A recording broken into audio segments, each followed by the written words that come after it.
आज मैं आप सभी के समक्ष एक ऐसे महान कलाकार, संवाद लेखक, पटकथा लेखक और शिक्षाविद की जीवन यात्रा प्रस्तुत करने जा रहा हूं, जिन्होंने भारतीय सिनेमा में अपनी मेहनत, लगन और विलक्षण प्रतिभा से एक अमिट छाप छोड़ी। मैं बात कर रहा हूं जनाब कादर खान साहब की।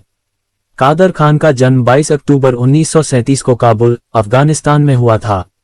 उनका परिवार पठान था और उनका बचपन बहुत ही साधारण परिस्थितियों में बीता। जब वे छोटे थे तब उनका परिवार भारत आकर मुंबई में बस गया। उनका बचपन गरीबी और संघर्षों में बीता, लेकिन उन्होंने कभी हार नहीं मानी। आपको जानकर आश्चर्य होगा कि कादर खान का मन शुरू से ही पढ़ाई में लगता था।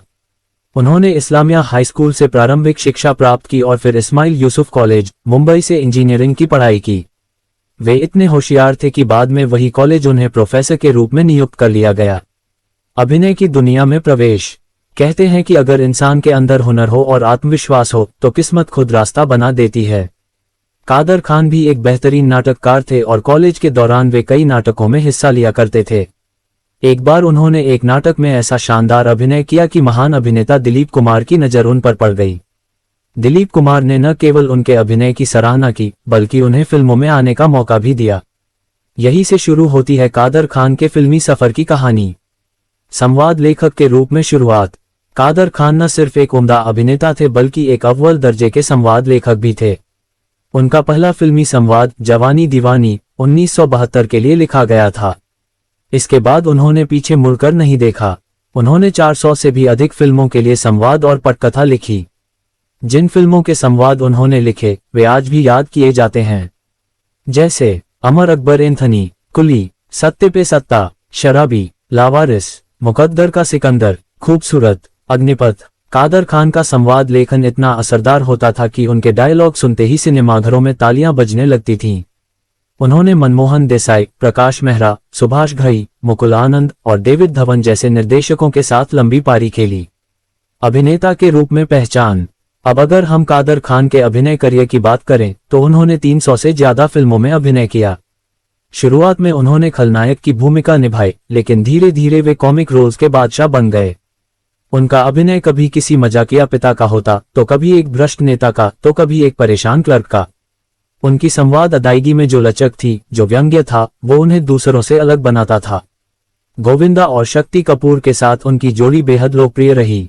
खासकर डेविड धवन की कॉमेडी फिल्मों में उनका अंदाज लोगों को खूब भाया। कुछ यादगार फिल्में हैं: हसीना मान जाएगी, कुली नंबर 1, आंटी नंबर 1, साजन चले ससुराल, राजा बाबू, धूल का फूल, बाप नंबरी बेटा 10 नंबरी। इन फिल्मों में उन्होंने दर्शकों को हंसाया, रुलाया और सोचने पर मजबूर किया। खास अंदाज और योगदान। कादर खान का एक खास अंदाज था, चाहे संवाद लिखने का हो या बोलने का।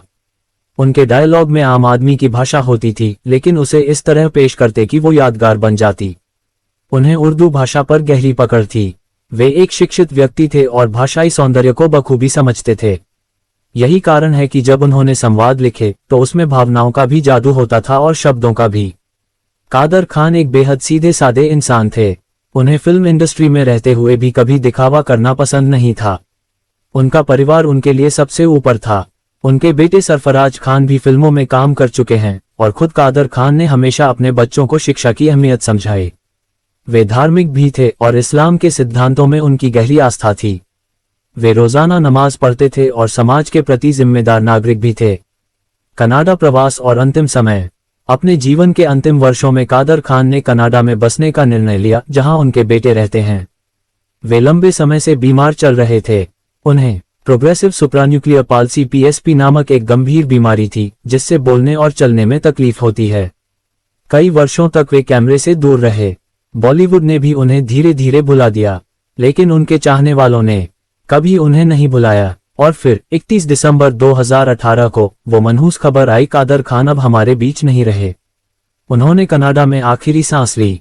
पुरस्कार और सम्मान। कादर खान को उनकी अद्भुत प्रतिभा के लिए कई सम्मान मिले, जिनमें प्रमुख हैं: साहित्य शिरोमणि अवार्ड संवाद लेखन में उत्कृष्ट योगदान के लिए, फिल्मफेयर अवार्ड सर्वश्रेष्ठ संवाद लेखक के रूप में, जीवन गौरव पुरस्कार उनके समर्पण और फिल्मी दुनिया में अमूल्य योगदान के लिए।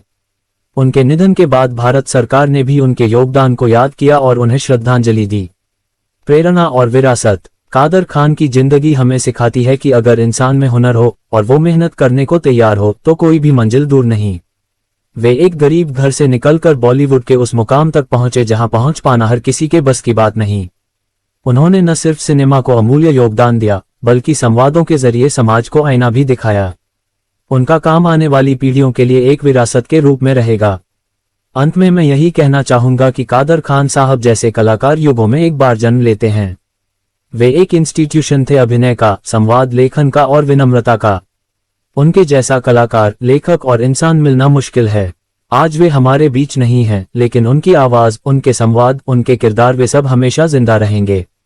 आइए हम सब मिलकर इस महान कलाकार को श्रद्धांजलि दें और उनकी यादों को अपने दिलों में हमेशा बनाए रखें। शुक्रिया।